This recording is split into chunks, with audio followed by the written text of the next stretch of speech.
Dicen que en la Biblia no hay silencios accidentales, pero hay un nombre que aparece como una grieta en la historia, un nombre que no viene acompañado de origen, ni de padres, ni de pasado, un nombre que surge en medio del camino de Abraham, como si hubiera sido colocado allí por una mano que no quería explicar nada, solo dejar una pregunta ardiendo. Y si te dijera que ese nombre, Melquisedec, parece más una sombra que un hombre, más un susurro del cielo que una figura de carne y hueso, más un intruso divino que un rey antiguo, si te dijera que su existencia desafía las reglas del relato bíblico hasta el punto de parecer imposible, aceptarías que quizás no estamos frente a un personaje histórico, sino frente a una aparición envuelta en propósito, una señal que apunta a algo que no debería haber estado allí tan temprano en la historia de la fe. Y sin embargo estaba, como si el cielo hubiera querido revelar antes de tiempo un secreto que solo sería comprendido miles de años después. Porque Melquisedec aparece de pronto, como si hubiera salido de la nada, como si hubiera atravesado el tejido del tiempo por un instante para encontrarse con el patriarca que acababa de derrotar a los reyes, y lo bendice con la autoridad de alguien que no necesitaba explicación alguna, y su sola presencia desarma toda lógica, porque ¿quién era él para bendecir al hombre con quien Dios había hecho pacto? ¿Quién era él para presentarse como sacerdote del Dios Altísimo en una época donde no existía templo, ley ni sacerdocio levítico? ¿Y por qué Abraham, padre de multitudes, se inclina sin resistencia ante aquel rey sin biografía, entregándole el diezmo como si reconociera en él a alguien mayor? La duda que rodea a Melquisedec no se apaga, se intensifica, porque Hebreos afirma que era sin padre, sin madre, sin genealogía, sin principio de días ni fin de vida, semejante al Hijo de Dios, y esas palabras no son metáforas, son una afrenta directa a cualquier tentativa de considerarlo un simple personaje humano, porque ningún hombre en toda la Escritura es presentado así, ninguno aparece sin origen, ninguno es descrito como eterno, ninguno es comparado de manera tan íntima con el Hijo antes de su encarnación, y sin embargo, aquí está, en dos breves pasajes, como un destello de eternidad incrustado en la narrativa de la humanidad.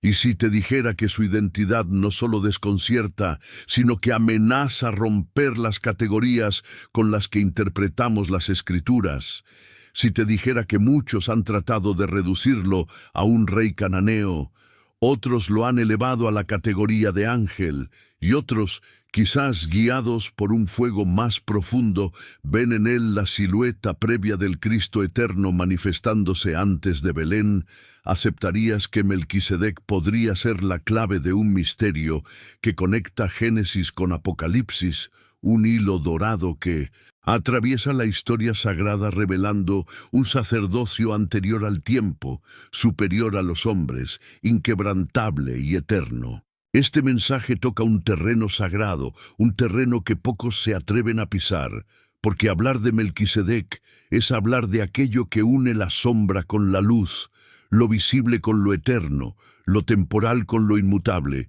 Y si este tema te está estremeciendo el espíritu, te invito a darle like a este video, a dejar tu comentario y a suscribirte al canal para que esta verdad siga alcanzando a más personas antes de que sea tarde, porque lo que estás a punto de escuchar no es un análisis académico ni una simple curiosidad bíblica. Es una revelación que podría cambiar la forma en que entiendes al Hijo de Dios y su obra desde el principio de todas las cosas. Porque si Melquisedec no tenía origen ni fin, si su sacerdocio era eterno, si su autoridad era superior a la de Abraham, si su aparición era intempestiva y su desaparición aún más misteriosa, entonces la pregunta ya no es quién era él, sino por qué apareció allí, en ese momento, ante ese hombre, revelando un sacerdocio que no debía manifestarse sino hasta la llegada del Mesías. Y es allí donde comienza la verdadera profecía, la línea que nos conduce hacia la identidad más desconcertante que la Biblia ha guardado en silencio por milenios. Bloque 2. El hombre que no podía ser hombre. Muchos han intentado encerrar a Melquisedec dentro de un molde humano, reducirlo a un rey cananeo, a un gobernante local, a un personaje histórico enterrado en las capas del tiempo, como si su presencia no hubiera desafiado desde el principio toda lógica bíblica, como si fuera cómodo imaginarlo como un líder justo de la antigua Salem, un hombre moralmente elevado, pero nada más. Y sin embargo, cada intento de explicarlo como simple humanidad se desmorona apenas se analiza la escena de Génesis con un corazón atento, porque allí no aparece un caudillo, no aparece un monarca común, no aparece un sacerdote como los otros que surgirían siglos después. Aparece alguien diferente, alguien que parece haber estado allí antes de que Abraham llegara, como si lo estuviera esperando. La teoría humana dice que Melquisedec fue solo un rey, quizá un aliado político, un personaje respetable de su tiempo, pero la Escritura nunca da detalles, nunca lo inserta en ninguna genealogía, nunca lo relaciona con ninguna de las naciones mencionadas en Génesis, nunca explica su linaje, ni su pueblo, ni sus dioses, solo dice que era sacerdote del Dios Altísimo, en un tiempo donde nadie más llevaba ese título, donde no existía tabernáculo, ley, ritual ni estructura sacerdotal, lo cual hace surgir una pregunta que destruye la hipótesis humana desde su raíz.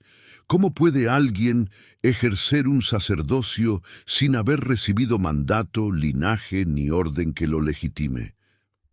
¿Cómo puede un hombre reclamar un oficio que Dios solo instituiría siglos después en la ley dada a Moisés? La conclusión es evidente. O Melquisedec es una anormalidad histórica imposible, o su sacerdocio es de otra naturaleza, una naturaleza que no depende de genealogías humanas, sino de algo eterno.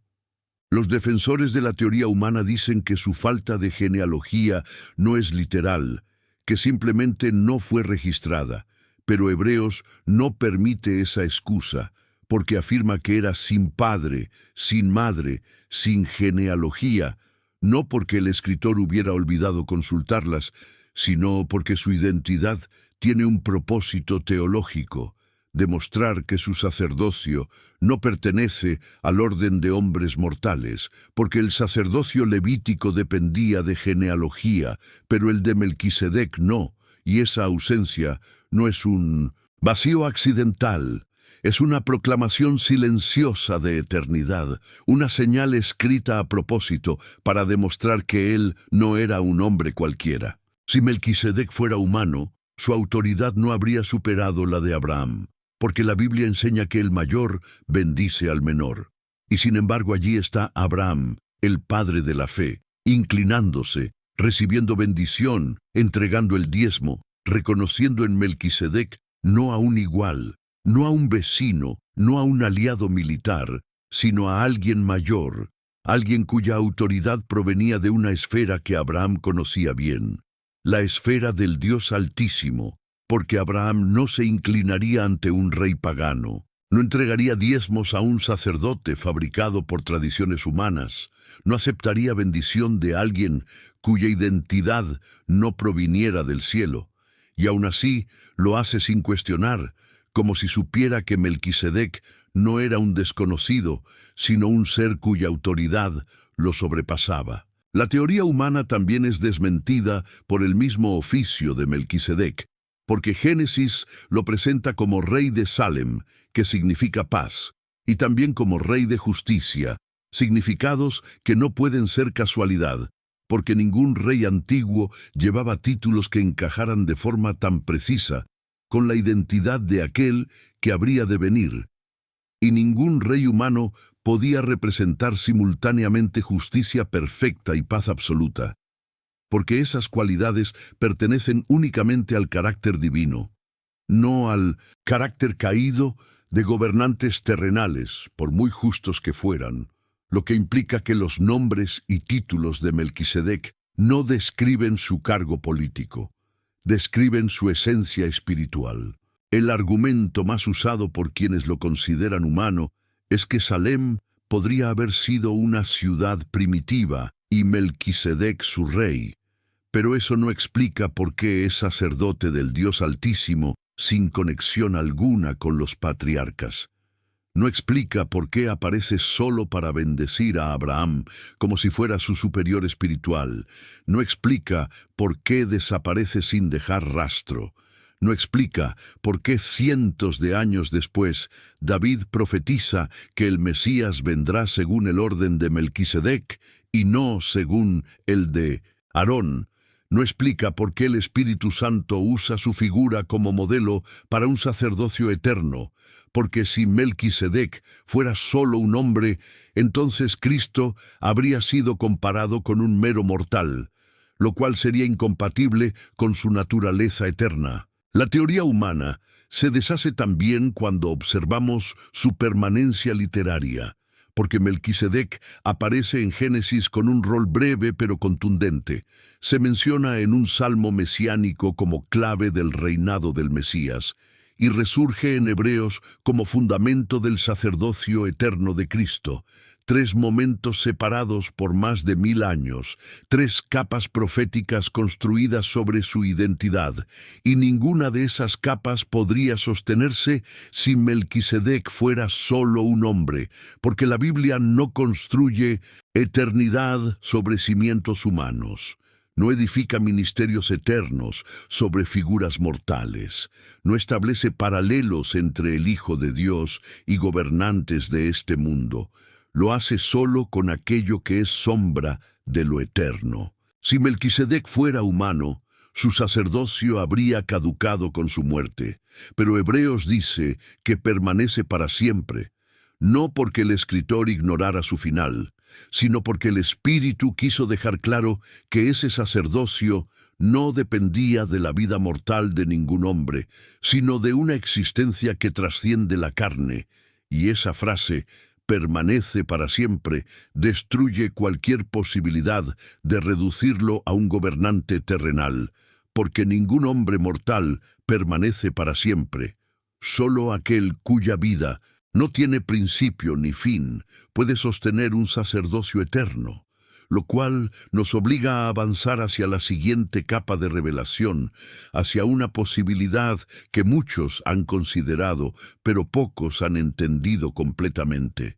¿Y si Melquisedec no fue humano, pero tampoco fue Cristo aún? ¿Y si era un ser celestial cuya presencia marcó la historia antes de que la historia lo entendiera? Bloque 3. El ser que descendió sin alas. Hay quienes, al intentar comprender a Melquisedec, se alejan de la explicación humana, pero aún no se atreven a cruzar el umbral de lo eterno. Por eso lo ubican en un punto intermedio, como si fuera demasiado puro para ser hombre, pero demasiado misterioso para ser Dios. Y así nace la segunda gran hipótesis, Melquisedec como un ser celestial, un mensajero enviado desde lo alto, un ángel que desciende por un breve instante para bendecir a Abraham y luego retornar al reino espiritual. Una presencia que no dejó huellas físicas, pero sí marcas en la historia de la redención. Una figura luminosa que no necesitó alas para revelar su procedencia. Sin embargo, esta teoría, aunque parece más profunda, también se tambalea cuando se enfrenta a la naturaleza del texto y a la lógica divina, porque ningún ángel en toda la Biblia cumple el papel que Melquisedec cumple y ninguna manifestación angelical ha sido comparada directamente con el Hijo de Dios. El argumento más fuerte a favor de la hipótesis celestial es la descripción de Hebreos que presenta a Melquisedec sin genealogía, sin principio de días ni fin de vida, características que parecen encajar con seres espirituales. Porque los ángeles no nacen ni mueren como los hombres, no poseen linajes terrenales, no están sujetos a la mortalidad. Pero aquí surge la primera grieta en esta teoría.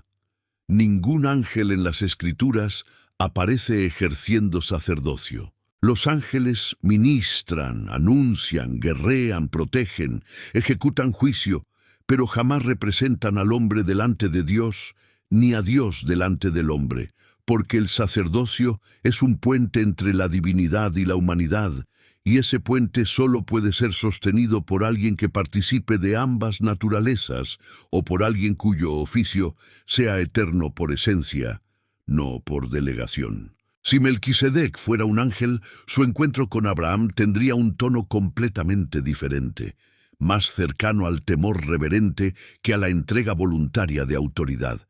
Porque cuando los ángeles aparecen, la reacción humana casi siempre es terror, postración o confusión, pero Abraham no teme, no retrocede, no se sorprende, actúa como quien reconoce a alguien con una autoridad distinta, no como quien encuentra un ser celestial inesperado. Y esta diferencia narrativa es clave, porque la Biblia es precisa al mostrar la reacción humana ante lo sobrenatural, y aquí no se observa temor, se observa reconocimiento espiritual. Además, los ángeles no reciben diezmos, nunca. La acción de Abraham es profundamente simbólica. Es una declaración espiritual que implica sometimiento y reconocimiento de superioridad, un acto que nunca se dirige a ángeles, porque la adoración y la honra sacerdotal pertenecen solo a Dios y a quienes Él designa para representarlo. Si Melquisedec fuera un ángel, Abraham habría cometido un acto teológicamente impropio, algo que la Escritura jamás permitiría, porque los ángeles rechazan adoración y rechazan cualquier gesto que los coloque en un pedestal espiritual que no les pertenece. Sin embargo, Melquisedec acepta el diezmo sin reproche, como quien tiene derecho a recibirlo, lo cual ya lo coloca fuera de la categoría angelical. Otro punto que derrumba esta teoría es que los ángeles nunca son llamados reyes. Son mensajeros, servidores, guerreros, pero no reinan ni gobiernan sobre territorios terrenales, mucho menos sobre realidades espirituales asociadas a justicia y paz. Melquisedec no solo es sacerdote, sino también rey de justicia y rey de paz, títulos que ninguna criatura celestial posee ni puede poseer, porque la justicia perfecta y la paz eterna no son atributos angélicos, son atributos divinos. Incluso los ángeles más exaltados, como Miguel, son comandantes, no reyes, son mensajeros, no sacerdotes. Ejecutan órdenes, pero no representan a Dios en función sacerdotal, ni reciben reconocimiento espiritual directo de los patriarcas. Y si Melquisedec fuera un ángel, ¿por qué Hebreos lo describe como semejante al Hijo de Dios y no como semejante a los ángeles? ¿Por qué su sacerdocio se presenta como eterno y modelo directo del sacerdocio de Cristo? ¿Por qué las Escrituras lo conectan con el orden real y sacerdotal del Mesías profetizado? Nada de esto encajaría con un ser angelical, porque Cristo no fue comparado con ángeles para definir su ministerio eterno, fue contrastado con ellos para mostrar su superioridad. Si Melquisedec fuera un ángel, entonces Cristo habría sido presentado como continuación o perfección de un sacerdocio angélico, algo que contradice toda la teología bíblica, porque los ángeles no median, no interceden, no expían, no representan a la humanidad, solo cumplen órdenes divinas, y el sacerdocio es completamente ajeno a su naturaleza. Hay quienes argumentan que Melquisedec podría haber sido un ser celestial, encarnado temporalmente, una aparición física, pero incluso esa idea se quiebra cuando se analiza la intencionalidad del texto, porque su aparición no es solo puntual, es profética. Su figura no es solo misteriosa, es estructural. Su identidad no es solo simbólica, es prototípica, porque Melquisedec no viene a entregar un mensaje, viene a establecer un modelo eterno, no viene a anunciar juicio, viene a revelar un sacerdocio que trasciende el tiempo. Y los ángeles no establecen modelos eternos, no prefiguran la obra de Cristo, no sirven como patrones de ministerio divino, porque la revelación eterna no se construye sobre seres creados. Y si descendió sin alas, si no inspiró terror, si recibió diezmos, si reinó en justicia y paz, si bendijo con autoridad superior a Abraham, si fue presentado como eterno, si es semejante al Hijo de Dios, entonces la teoría angelical, aunque elegante, aunque más elevada que la humana, también se queda corta, también pierde fuerza, también debe ceder ante una tercera posibilidad que no solo concilia todas las descripciones, sino que ilumina el propósito de su aparición como una lámpara encendida desde la eternidad, una posibilidad que pocos se atreven a considerar, pero que las Escrituras, en su silencio elocuente y en su revelación profunda, parecen susurrar desde las sombras. Y si Melquisedec no fue hombre ni ángel, sino la manifestación previa del Verbo eterno, el Cristo antes de Belén, el Hijo antes del pesebre, el sacerdote eterno revelándose por un instante en la historia. Bloque 4. El Hijo que apareció antes del Hijo. Hay una revelación que durante siglos ha sido susurrada por los sabios, estudiada por los maestros y temida por aquellos que no soportan la idea de que el cielo pueda romper el tiempo. Una revelación que no se conforma con explicaciones humanas ni con teorías angelicales. Una revelación tan profunda que cuando uno la acepta, todo el Antiguo Testamento se ilumina como si las sombras retrocedieran de golpe. Y es la idea, la posibilidad, la verdad que Hebreos parece gritar silenciosamente, que Melquisedec no fue un hombre ni fue un ángel, sino una aparición preencarnada del Hijo Eterno, una manifestación anticipada del Cristo que aún no había nacido en Belén, pero que ya era el Verbo, ya era el Rey, ya era el sacerdote, ya era aquel que está por encima del tiempo y de toda criatura. Esta es la teoría que no solo encaja, sino que explica lo inexplicable, la que no solo respeta el texto, sino que lo honra en su profundidad espiritual. Porque si leemos Génesis sin prisa, sin miedo, sin filtros humanos, veremos que Melquisedec aparece exactamente como Cristo aparece en las teofanías del Antiguo Testamento, sin preámbulo, sin genealogía, sin justificar su presencia, sin revelar su origen, como quien no necesita explicarse porque conoce su autoridad desde la eternidad. Y la forma en que Abraham reacciona es reveladora, porque no lo trata como un mensajero, lo trata como quien reconoce a su superior espiritual, como quien entiende que ese sacerdote no representa a Dios desde la distancia, sino desde la esencia misma de la divinidad. No se inclina ante un hombre, no teme como lo haría ante un ángel. Se somete con reverencia a alguien cuya presencia lleva la marca del cielo. El autor de Hebreos no dice que Melquisedec se parecía a Cristo. Dice que fue hecho semejante al Hijo de Dios, una frase que solo tiene sentido si estamos ante una manifestación anticipada de aquel cuya naturaleza es eterna.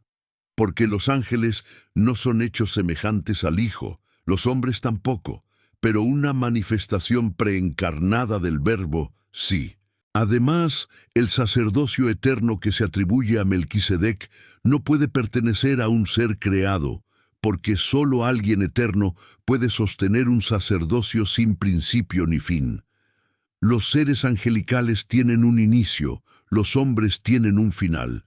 Pero el Verbo, según Juan 1:1, estaba con Dios desde el principio y era Dios, y esa eternidad es la única que encaja con la descripción de Hebreos. Muchos se preguntan por qué Cristo habría aparecido en esa forma específica, por qué como rey y sacerdote, por qué en ese punto preciso de la historia. Pero quienes observan el desarrollo de la revelación bíblica entienden que Dios nunca hace nada sin propósito, y en ese encuentro con Abraham estaba sembrando la primera semilla del sacerdocio eterno que luego sería revelado en su encarnación. Melquisedec no viene solo a bendecir a Abraham, viene a establecer un orden, un modelo, una sombra de lo que vendría, el orden de un sacerdocio no terrenal, no levítico, no limitado por la muerte, sino eterno. Es como si el cielo hubiera querido decirle a Abraham: aquel que vendrá ya está aquí, aquel que reinará ya reina, aquel que será tu descendencia ya ha atravesado el tiempo para encontrarte. Y ese vínculo entre Melquisedec y Cristo se refuerza en el Salmo 110, donde David, movido por el Espíritu, declara que el Mesías sería sacerdote para siempre según el orden de Melquisedec. No según el orden de Aarón, no según el de los levitas, sino según uno que ya existía mucho antes, uno que estaba presente en Génesis, uno que no dependía de genealogías humanas porque pertenecía a una naturaleza eterna. Y este detalle es crucial. Dios nunca pone a su Hijo bajo el modelo de un hombre ni bajo el modelo de un ángel. Lo pone bajo el modelo de Él mismo manifestado antes en la historia, porque solo Dios puede ser el patrón de Dios. Si Melquisedec fuera humano, Cristo habría sido comparado con un mortal. Si fuera un ángel, Cristo habría sido comparado con un ser creado. Pero el Espíritu Santo lo compara consigo mismo, con su propia manifestación preencarnada. Incluso los elementos simbólicos de Melquisedec, Rey de paz, Rey de justicia, son atributos exclusivos del Mesías. Ningún rey humano puede encarnar justicia perfecta. Ningún gobernante terrenal puede sostener la paz eterna. Ningún ser celestial puede ostentar títulos que pertenecen solo a la divinidad. La justicia total no es un atributo adquirido, es un atributo esencial. La paz absoluta no es una conquista política, es un estado eterno del carácter divino. Por eso Melquisedec no los mantiene como cargos, sino como identidad.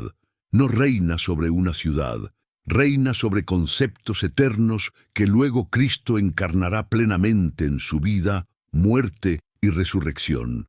Y si avanzamos un paso más, veremos que Melquisedec aparece con pan y vino en sus manos, y ese detalle, que muchos pasan por alto, resuena como un eco profético del sacrificio que Cristo realizaría siglos después. ¿Por qué pan y vino?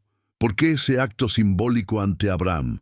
Porque es el lenguaje del pacto, el lenguaje de la redención, el lenguaje del cuerpo y la sangre, el lenguaje del sacerdocio eterno que Cristo perfeccionaría. Ningún ángel entrega pan y vino. Ningún hombre lo hace con ese significado, pero Cristo sí. Cristo lo haría en la última cena.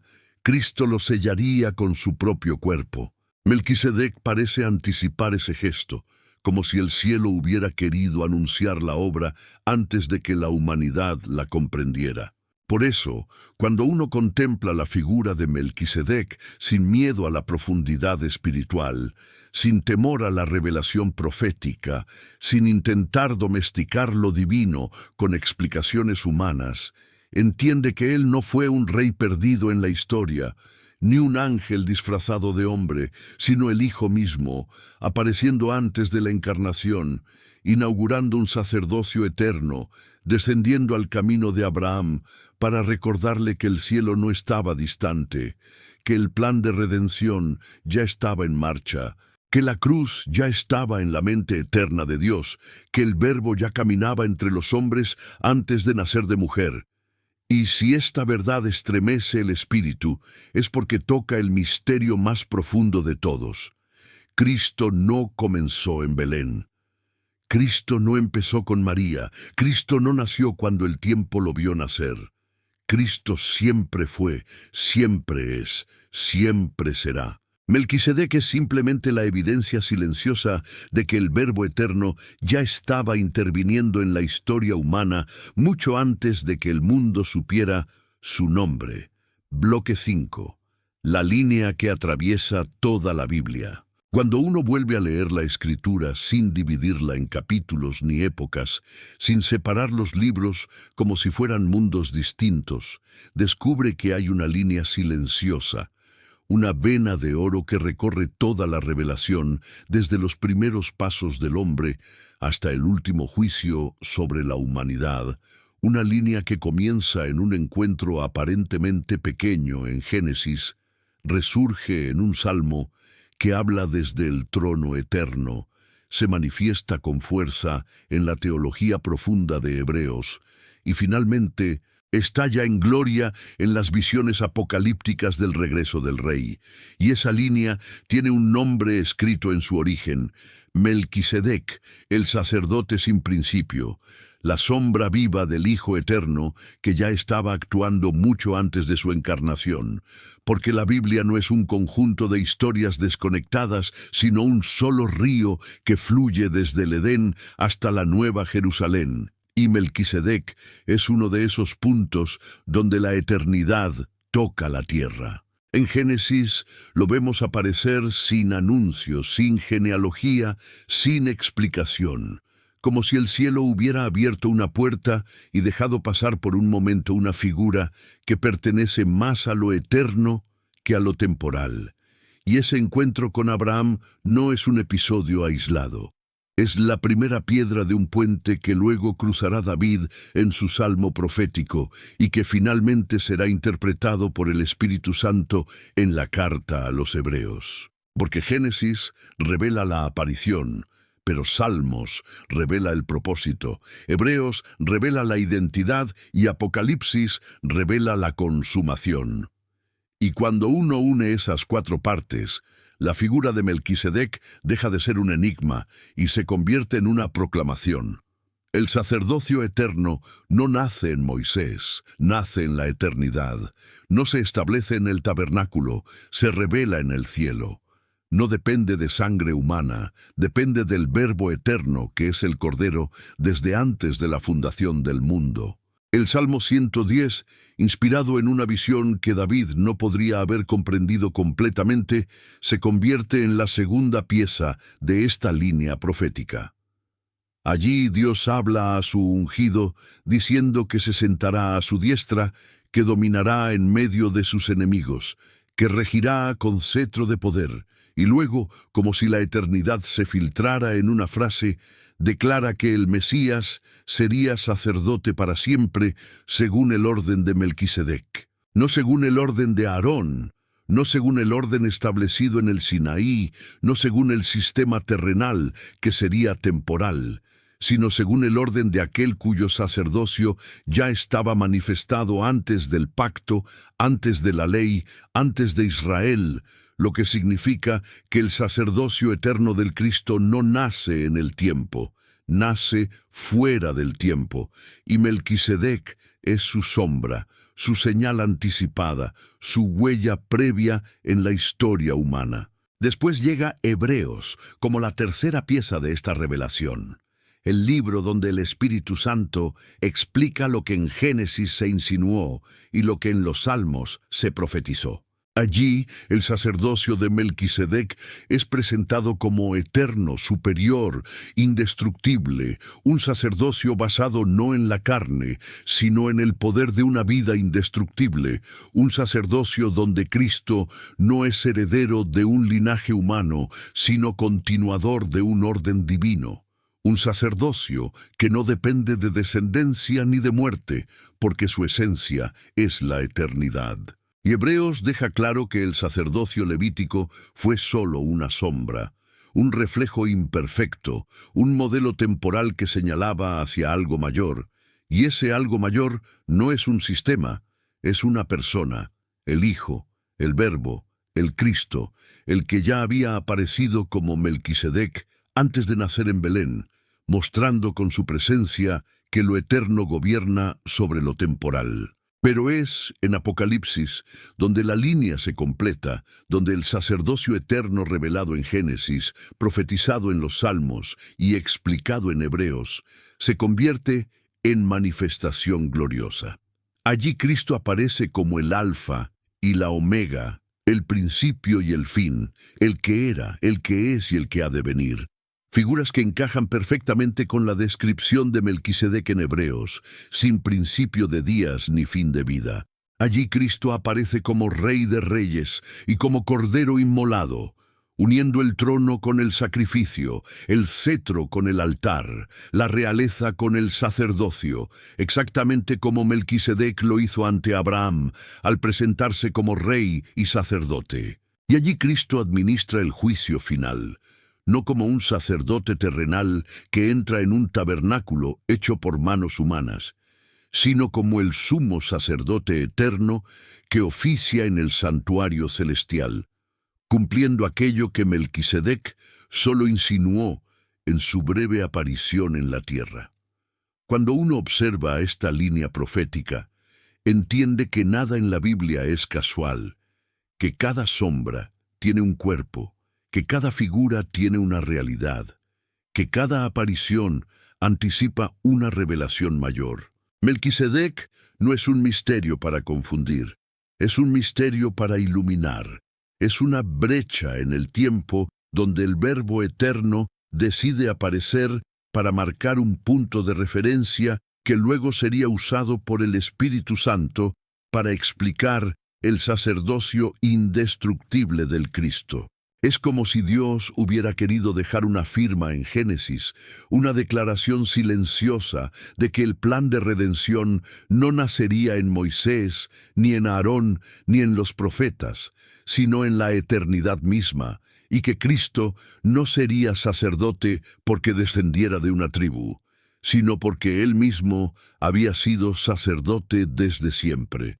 Así, Génesis abre la puerta, los Salmos anuncian el camino, Hebreos revela el secreto y Apocalipsis muestra el final glorioso donde el Rey Sacerdote gobierna para siempre, y cuando unimos esos 4 puntos, nos damos cuenta de que la figura de Melquisedec no es un detalle, es una llave, no es un personaje, es un anuncio, no es una sombra, es una ventana, no es un enigma, es un eco del Verbo caminando en medio de la historia antes de hacerse carne, mostrando que el Hijo Eterno nunca estuvo ausente, que siempre fue el centro del plan divino, que su sacerdocio no comenzó en la cruz, sino en la eternidad, y que Melquisedec fue la primera vez que la humanidad lo vio.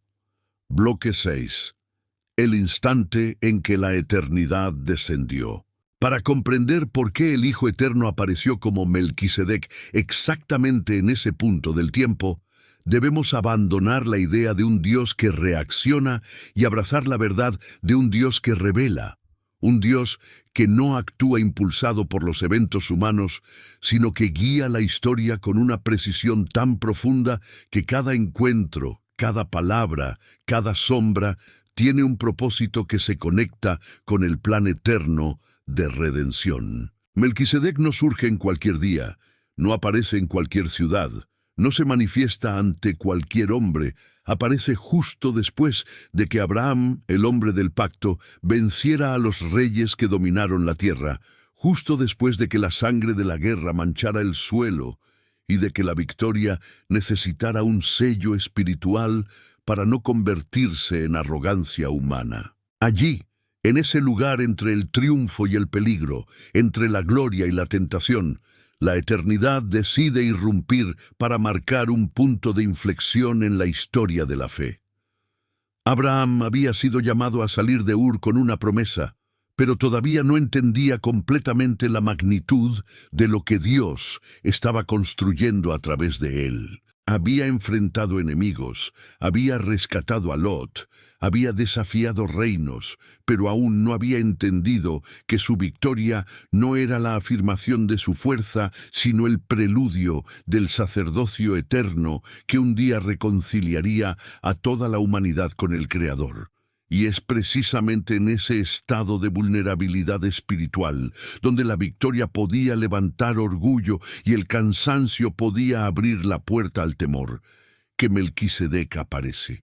El Hijo Eterno se hace presente para recordarle a Abraham que su fuerza no viene de su espada, que su destino no depende de alianzas humanas, que su vida no está en manos de reyes terrenales, sino en manos del Dios Altísimo que ya lo había escogido. Pero la pregunta más profunda no es por qué Abraham necesitaba a Melquisedec, sino por qué Dios eligió ese instante para revelar por primera vez el sacerdocio eterno del Hijo. Y la respuesta se encuentra en el misterio de la redención, porque Dios estaba estableciendo el fundamento espiritual del pacto antes de entregarle a Abraham cualquier promesa futura. Dios estaba diciendo sin palabras explícitas: antes de que tu descendencia sea tan numerosa como las estrellas, antes de que tu nombre sea grande, antes de que de ti surjan naciones, debes saber que todo será sostenido por un sacerdocio que no depende de hombres, un sacerdocio que yo mismo voy a establecer desde la eternidad. La presencia de Melquisedec no es un adorno, es un ancla, es la declaración de que el pacto con Abraham no se sustentará en linajes humanos, sino en un sacrificio eterno que aún no había sido revelado. Además, Dios no escogió este momento solo por Abraham, sino por nosotros, porque si Melquisedec hubiera aparecido siglos antes, su aparición habría pasado desapercibida. Si hubiera aparecido siglos después, habría sido confundido con un profeta o con un rey terrenal. Pero en este punto exacto de la historia, antes de que existiera Israel, antes de que existiera el sacerdocio levítico, antes de que existiera el templo, antes de que existiera cualquier estructura religiosa, Dios quería mostrar que el sacerdocio verdadero no nace en el Sinaí, sino en la eternidad. Melquisedec aparece para inaugurar un orden espiritual que precede a toda institución humana, para demostrar que el Hijo Eterno no entra a la historia como una respuesta al pecado, sino como el fundamento original del plan divino.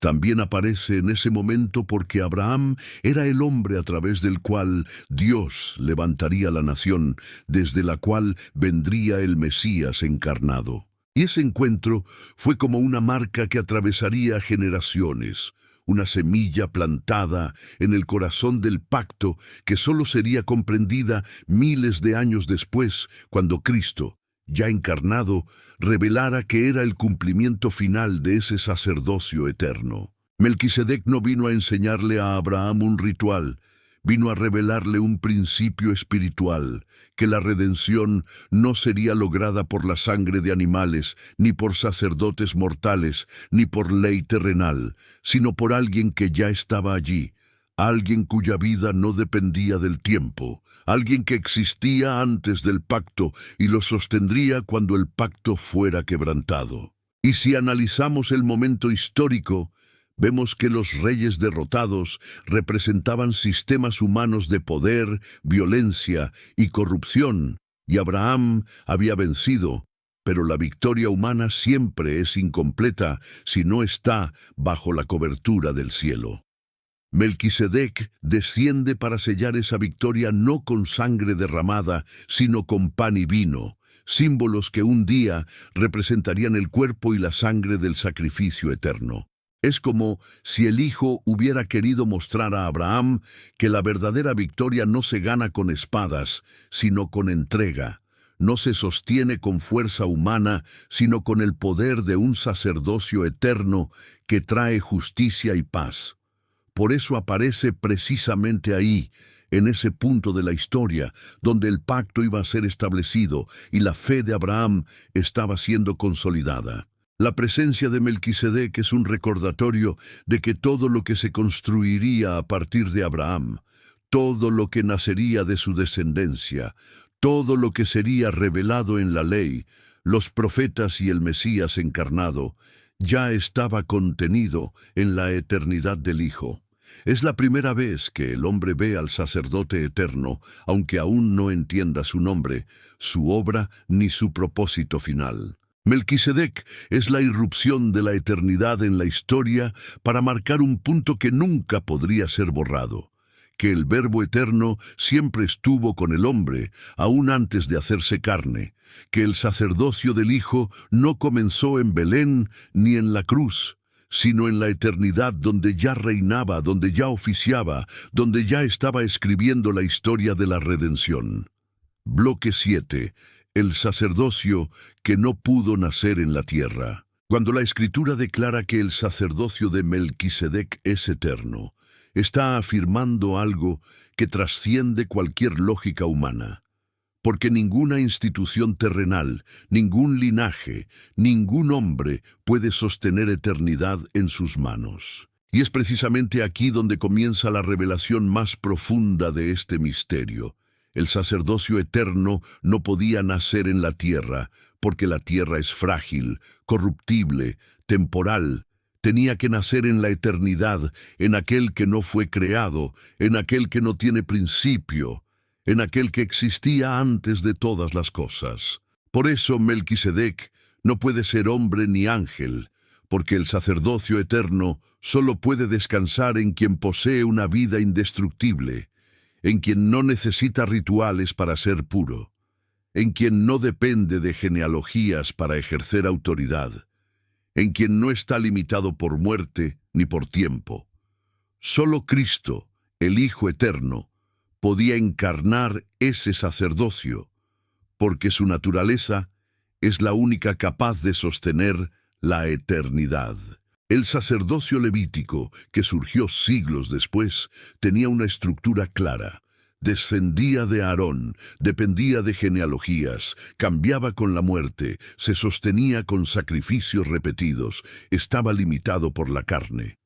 Cada sacerdote moría, el siguiente tomaba su lugar, y así la cadena continuaba en un ciclo interminable que nunca podía producir perfección. Hebreos lo llama débil, imperfecto, transitorio. No porque Dios lo despreciara, sino porque no estaba diseñado para ser eterno. Era una sombra, un reflejo, un anticipo. El sacerdocio levítico era humano porque apuntaba hacia algo divino. Era temporal porque señalaba hacia lo eterno. Era carnal porque preparaba el camino para lo espiritual. El sacerdocio eterno no podía depender de un sistema que moría continuamente. Tenía que depender de alguien que no muere. Por eso Melquisedec aparece antes de la ley, antes del sacerdocio levítico, antes de Aarón. Aparece como rey y sacerdote simultáneamente, algo que jamás hubiera sido permitido bajo la ley de Moisés, donde realeza y sacerdocio estaban estrictamente separados. Esa unión solo podría ser encarnada por el Mesías, el único capaz de unir trono y altar en una sola persona. Melquisedec no solo anticipa a Cristo, manifiesta su esencia antes de tiempo. No imita el sacerdocio terrenal, lo supera. No depende del templo de Jerusalén, revela uno más alto y más perfecto. No ofrece sacrificios de animales, presenta pan y vino, símbolos del sacrificio final que Cristo ofrecería en el Calvario.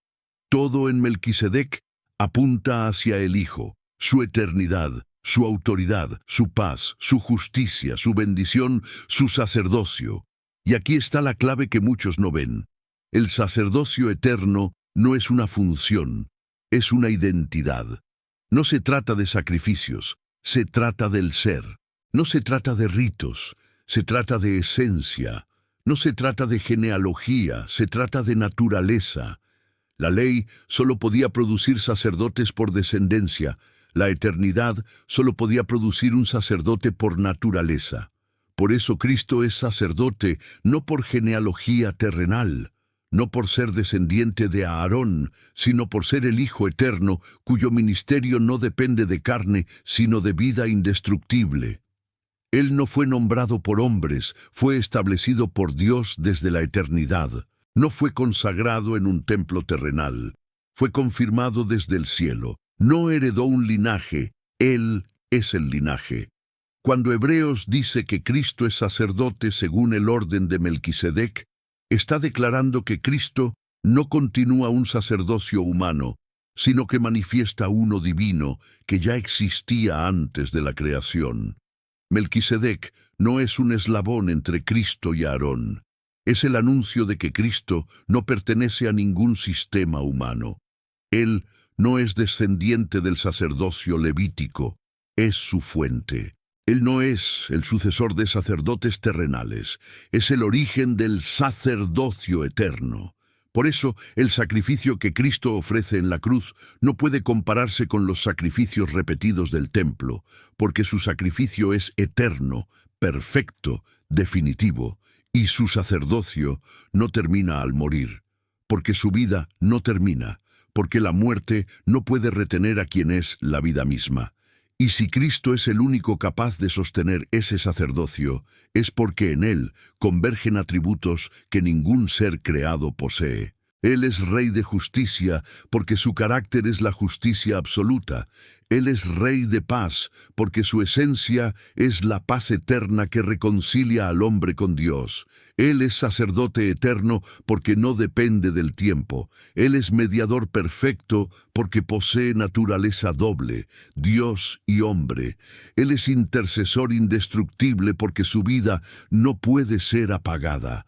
Él es portador de un pacto mejor porque su sangre no es simbólica ni animal, es divina, es eterna, es suficiente. Ningún ángel puede cumplir esto porque los ángeles no pueden ser mediadores. Ningún hombre puede cumplir esto porque los hombres mueren. Solo el Hijo, que vive por la eternidad, puede oficiar un sacerdocio que no necesita sucedores. Por eso el sacerdocio eterno no pudo nacer en Aarón, ni en Moisés, ni en ningún profeta. Solo podía descender de aquel cuyo origen no está en la tierra, sino en el cielo. Cristo no se convierte en sacerdote por encarnarse. Se encarna porque ya era sacerdote. Su obra en la cruz no lo hace sacerdote. Manifiesta un sacerdocio que ya existía desde antes del mundo. Melquisedec es la evidencia de ese sacerdocio que ya actuaba, que ya bendecía, que ya reinaba, que ya mediaba. Cristo no es la continuación de Melquisedec. Melquisedec es la aparición anticipada de Cristo. Por eso, este sacerdocio no puede ser derribado, no puede ser reemplazado, no puede ser terminado. No depende de templos hechos por hombres, ni de sacrificios repetidos, ni de genealogías humanas.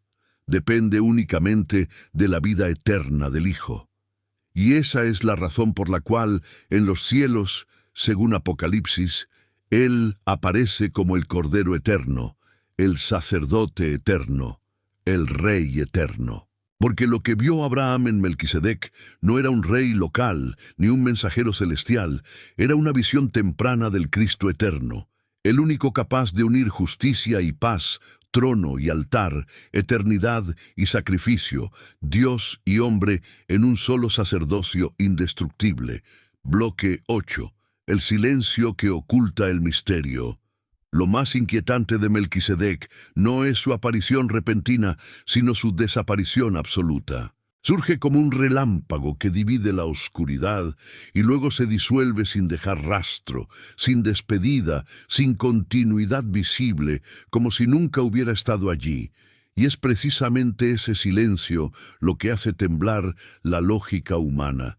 Porque toda figura importante en el Antiguo Testamento tiene un cierre, un final, una muerte, una descendencia, pero Melquisedec no. Es como si la Escritura guardara silencio porque el cielo quería hablar, como si la narración se detuviera porque la eternidad seguía moviéndose. Muchos preguntan ¿por qué no vuelve a aparecer? ¿Por qué no sigue acompañando a Abraham? ¿Por qué no entra en la historia de Israel? Y la respuesta es tan profunda que pocos la perciben. Melquisedec desaparece para que no lo confundamos con un hombre. Su silencio protege su identidad. Su ausencia evita que lo adoremos como un rey terrenal o lo incluyamos en genealogías humanas. Él aparece solo lo necesario para dejar una marca eterna. Y luego se retira para que entendamos que su sacerdocio no pertenece a la línea de la carne, sino al misterio del Verbo eterno. El silencio de Melquisedec es intencional, es una estrategia divina. Si hubiera permanecido, Israel habría intentado edificar templos en su honor. Si hubiera seguido apareciendo, habría sido convertido en mito o ídolo. Si hubiera dejado descendencia, la humanidad habría intentado crear un linaje sagrado paralelo al de Abraham. Su desaparición corta de raíz cualquier intento de apropiarse de lo que pertenece solo a Dios. Melquisedec no deja huellas, porque su obra en ese momento ya estaba completa. Bendecir al patriarca, sellar la victoria, instituir el modelo del sacerdocio eterno y preparar el camino para una revelación que vendría milenios después. Además, su silencio opera como una sombra profética. Así como aparece sin genealogía, también desaparece sin muerte registrada. Así como surge desde la eternidad, retorna hacia ella sin explicación. Su ausencia en el relato bíblico es la firma invisible del Hijo Eterno, que entra y sale de la historia sin estar limitado por ella. Mientras los sacerdotes humanos nacen, sirven y mueren, Melquisedec no. Y esa ausencia es una declaración. El sacerdocio eterno no se extingue, no envejece, no se hereda, no cambia. Permanece, porque aquel que lo encarna permanece para siempre. Si Melquisedec hubiera seguido presente, su figura sería un obstáculo para la revelación de Cristo. La humanidad habría fijado su mirada en él en lugar de mirar a aquel que vendría en plenitud. Por eso el silencio no es olvido, es propósito. Desaparece para que Israel espere, desaparece para que David profetice, desaparece para que Hebreos revele, desaparece para que Cristo, en su encarnación, sea reconocido como el cumplimiento del sacerdocio eterno anunciado silenciosamente en Génesis. Y aquí está la verdad más profunda. Melquisedec no dejó la historia, solo dejó la vista humana. Su sacerdocio no terminó porque nunca comenzó en el tiempo. Cuando la Escritura guarda silencio sobre él, lo que realmente está diciendo es que ese sacerdocio sigue vigente en la eternidad, esperando el momento en que Cristo lo manifestaría con su sacrificio perfecto. Su ausencia es un eco, un susurro que dice: Él volverá. No como Melquisedec, sino como lo que Melquisedec anunciaba, el Rey eterno, el sacerdote eterno, el Verbo eterno que un día descenderá nuevamente, ya no para bendecir a Abraham, sino para juzgar a las naciones y establecer el reino que nunca tendrá fin. Bloque 9. El sacerdocio que sostiene el fin de los tiempos. El misterio de Melquisedec no es una curiosidad teológica ni un detalle antiguo escondido entre las páginas de Génesis. Es un pilar que sostiene la comprensión misma de la obra de Cristo y del desenlace profético que se aproxima. Cuando la Escritura declara que Jesús es sacerdote para siempre, según el orden de Melquisedec, está afirmando que todo lo que sostiene a la Iglesia, todo lo que sostiene la fe, todo lo que sostiene la esperanza del fin, descansa sobre un sacerdocio que no puede ser derribado, corrompido ni sustituido. Y por eso este misterio toca directamente nuestra época, nuestro corazón y nuestro destino. Porque si Cristo ejerce un sacerdocio eterno, entonces su intercesión no termina, su cobertura no falla, su victoria no retrocede, su reino no se tambalea. La Iglesia no está edificada sobre un sistema humano, sobre un rito, sobre un templo físico, ni sobre sacerdotes mortales. Está edificada sobre un sacerdocio eterno que comenzó antes de Abraham, se manifestó como Melquisedec y se consumó en la cruz. Este es el fundamento invisible que sostiene al pueblo de Dios en medio de la oscuridad creciente, porque mientras las naciones tiemblan, mientras los sistemas caen, mientras la fe de muchos se enfría, el sacerdocio de Cristo permanece, intercede, sostiene, dirige y prepara el final. Esta es la razón por la cual la Iglesia no es destruida por persecuciones ni por crisis espirituales. No depende de hombres, depende del sacerdote eterno que nunca deja su oficio. Y este sacerdocio también revela la naturaleza del tiempo en que vivimos. La profecía enseña que antes del regreso del Rey surgirá un sistema que intentará imitar lo divino, falsificar lo sagrado, reemplazar lo eterno. Babilonia espiritual intenta levantar sacerdotes humanos, estructuras humanas, poderes humanos, pero todo es frágil, todo es temporal, todo es engaño. La figura de Melquisedec, silenciosa y eterna, se levanta como contraste. Solo un sacerdocio descendido del cielo puede sostener la verdad. Todo lo demás caerá. Y es por eso que Apocalipsis presenta a Cristo no solo como Rey, sino también como Cordero y Sacerdote, porque al final de los tiempos, la última batalla no será solo política ni moral, sino espiritual. Un conflicto entre un sacerdocio eterno y un sacerdocio falso que intenta usurpar el lugar del Hijo. Cuando la Iglesia comprende que Cristo intercede hoy con la misma autoridad con que bendijo a Abraham, como Melquisedec, su fe se vuelve invencible. Ya no ora como quien habla a un Dios distante, ora como quien se acerca a un sacerdote que conoce el principio y el fin. Ya no teme al juicio, porque su sacerdote es también su Cordero. Ya no teme al futuro, porque su Rey ya ha entrado en el santuario celestial con su propia sangre. Esta es la esencia del libro de Hebreos, mostrar que el creyente no depende de estructuras terrenales, sino de un acceso directo al trono de gracia por medio de un sacerdote eterno cuyo ministerio no puede ser apagado por ninguna oscuridad venidera. En los días finales, cuando la tierra sea sacudida y las naciones se levanten contra la verdad, muchos se aferrarán a religiones, templos, rituales, pero esos cimientos serán barridos. Solo los que entienden el sacerdocio eterno permanecerán firmes. Solo los que descansan en la intercesión del Hijo no serán movidos. Solo los que reconocen que Melquisedec anunciaba a Cristo podrán discernir la falsificación espiritual que se levantará con poder engañoso. Porque cuando la bestia intente ocupar el lugar del Hijo, solo quienes conocen al verdadero sacerdote eterno podrán resistir la mentira. Y es aquí donde el misterio se vuelve personal.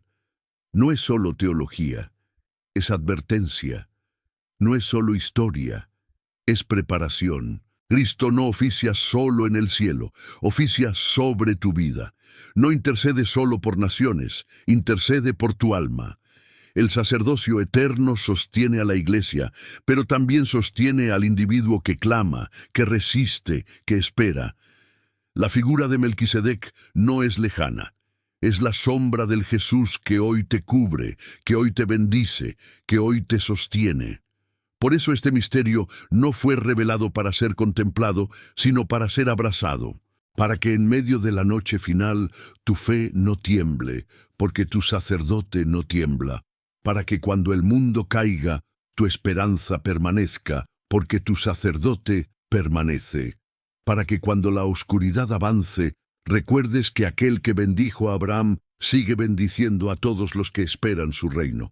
Bloque 10. El retorno del sacerdote que nunca dejó el cielo.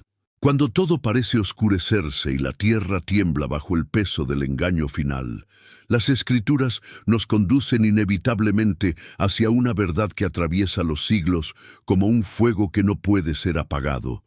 El sacerdote eterno volverá. El mismo que bendijo a Abraham como Melquisedec, el mismo que intercede en el santuario celestial, el mismo que ofreció su sangre para sellar un pacto indestructible, regresará no como sombra ni como figura velada, sino como Rey de reyes y Señor de señores, manifestando en plena gloria aquello que fue anunciado silenciosamente en Génesis y revelado con poder en Hebreos.